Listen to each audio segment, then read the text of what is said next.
Hey everyone, it is Wednesday morning, and you know what that means. We bring back your favorite guest, Anna Kelly. How you doing, Anna? I am doing so well. I'm so glad to be here as always. Thank you very much.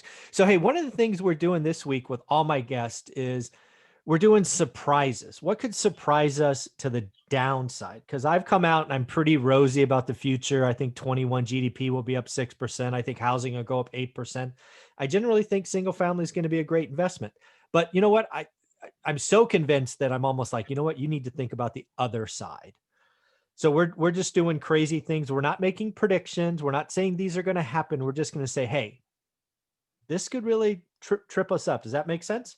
It does. Yes. Awesome. So the first thing I wanted to talk to you about is something I read yesterday. And that is a proposal from the incoming administration. Now, granted, it is a proposal, so it could change. But there's a proposal that's coming in around a $15,000 tax credit for first-time buyers. On the surface, that didn't bother me a lot because I thought it would be a tax return. I thought people would have to have a down payment. They'd get it back. It's like I could see that being okay. But I read it yesterday. I had read it a dozen times now, and it sounds like they're going to be able to use the $15,000 credit or tax credit at point of purchase. And that scared the bejesus out of me. And I wanted to see if maybe I was just overthinking it. So what do you think? Yeah, I think it definitely kind of harkens us back to, the policies that were going on in the late 90s with the Community Development Act that allowed everybody to buy a home, whether they could really afford it or not. If they just went through a class on, budgeting, they could get a house, very, very inexpensively. And so I think you're going to have a lot of people who are currently renters, whether they're renting from houses, renting from apartments, try to get into a house as soon as they can. Because the biggest issue for most people is they can never save up the down payment. They try and they try, they live check to check, they can't get the down payment. And unless they're in a rural area or they're a vet, it's very difficult to come up with that. So if they can suddenly get $15,000 given to them toward a down payment up front, it opens the door for many, many more homeowners, which is great for them. But it comes with some dangers if they're not otherwise financially stable. So it'll be interesting to see, Michael, what happens with credit standards. But overall, it's going to increase demand for single family houses, right? Mm-hmm. So that can keep prices up despite other dynamics that could bring prices down. So increased demand in single family homes. A lot of those apartment renters probably become homeowners, especially with low interest rates once they have that down payment assistance. Yeah, I'm a huge fan for home ownership. I've talked about it many times. I'd love to see it go from 67 to 71. But I remember the last crisis, and maybe I'm overthinking it because I have so many scars and I saw so many people impacted. The last crisis is often blamed by the novice on Wall Street, right? Wall Street did this, Wall Street did that. And yes, they were the engine, they were the flywheel that kind of made it get crazy for sure, no doubt. They deserve part of the blame. But what happened at the street level, the house level, is people who were not financially viable got yes answers on loans when they shouldn't have. Yes. That Huge piece of it. I mean, that's the thing. That's the thing, right? People got yes answers on loans that should have gotten a no. Right. And it drove up prices because more and more people were buying. They had the means to do it with these Community Redevelopment Act funds. And the driving up of prices was unsustainable. And, of course, there were other factors involved, but once prices went up, and oh, by the way, a lot of these people had ARMs, they had adjustable rate mortgages. So we'll have to see. And some ARMs are coming back. You'd think we'd learn from, the crises of years ago, but these ARM, loan programs are coming back as well. And so when your rate goes up and the value's, higher and you try to refinance, some of these people they couldn't refinance, and then they went into foreclosure. And when the market crashed and values fell, they're like, I'm underwater. I don't know what to do. And they walked away. Yeah, they should have never been owners. I mean, that's not a I don't that's not they just shouldn't have. They were not financially viable to get a yes answer, but they did. Right. And that's not their fault by any Right. means, right? You go apply, you get a yes, what do? You buy a house.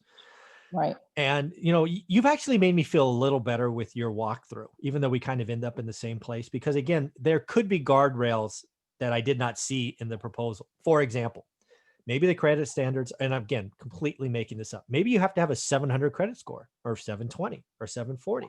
Maybe you have to have 12 months of reserves in the bank. Maybe, right? So there are maybe you have to have a 30-year fix. That'd be a good one, right? No arms, to your point. Right. So there are guardrails that will make it less fearful. So I feel a little better with this conversation. But again, there's a couple of things that are for certain. First, I think apartment owners and some really it's apartment owners, right? Certainly Class A could feel a big pain, right? Because they're gonna lose the kind of cream of the crop. The other thing that I know for certain is prices are going up. So when I think about winners and losers, who wins? Well, if you're an owner already, you win. If you happen to own one rental at a time and you own a lot of houses, you really win. And oh, by the way, I think it'll be very much like 05, 06, where we have multiple years of appreciation. I mean, if you just do the math, we had 14.7 national appreciation last year. We could see that or more for 2 or 3 years in a row. And what does that do? What's my number one thing in my book that saved us is watching the affordability index. Affordability is going to Yeah. freaking crash because of this.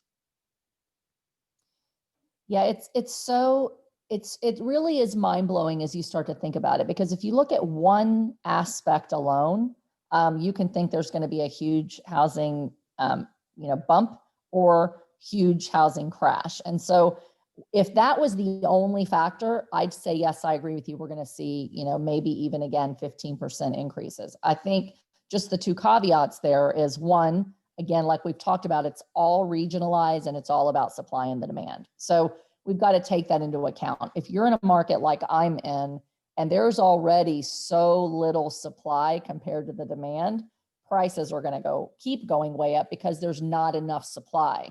In other areas of the country, they are in hyper supply. There is still takes some time for that supply to get absorbed, even with these programs, before values are going to start coming up. So in the short term, values could come down until that supply starts to, trickle in and absorb what's there. So, I think there's some other factors which we'll talk about, in this episode that make me think maybe it won't go quite so high. But if you're in the right area and you're buying right, which one of the major factors is location, you've got to be in a market where there's more demand than there is supply, you'll do very, very, very well in those markets. Yeah. And again, this for me all boils. I actually, in my warning this morning, my warning video, I'm like, this could be the thing that causes the next housing bubble. And again, a housing bubble means it can expand for years, right? We both saw it expand beyond what we thought was possible last time. But there will be an economic shock, an economic event in 3, 4, 5, 6, 8 years, whatever. It will happen, I promise you.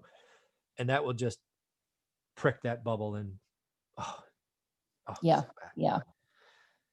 I think though, let's talk about one of the kind of negatives, one of the Sure. things that could make it not happen, Okay. which may be negative initially, but maybe help prevent some of the bubble, at least in, as a national average, as not specific to certain areas. But one of the things that I think is a risk when we talk about things that people aren't really looking at is the proposal. And again, it's not legislation yet, but Biden's proposal to hike the federal minimum wage to $15 an hour. You know what, Anna, let's make that episode number 2. We'll give it its time and props in episode number 2. Sounds great. So as we wrap up this $15,000 tax credit, I think both you and I are like, especially as a down payment, it's kind of like adding gasoline to a fire that's already raging. Much of the country we're not in a hyper supply environment, right? I just talked to Brian Lebo, who does a broker in Vegas. He's at less than 1 month supply in January, which is the slowest month for Vegas ever. Yeah. It's crazy. So again, kind of misguided, I think. I think to your point, regionally, it's going to take markets that already are hot and make them hotter, especially if they're because again, right, what is 15 grand on a 300K house? It's 5%. So again, you're letting people get in for free. Right. That just screams 2006 and 2007 to me. And again, maybe I'm wrong, but that's what it feels like. It definitely does. And especially when people are already at risk of losing jobs because of many other factors, the pandemic, companies potentially laying off. When you're already in a very hairy, unstable environment that's teetering on the edge of health, adding, oh, by the way, you can also get in for free. And you might lose your job in a couple months, but we're not going to worry about that. Let's just get you in for free. That's where there's real danger doing it right now with where we are. So yeah, pretty crazy. Well, thank you very much for episode 1. We will get into the federal minimum tax increase in episode number 2. Thank you.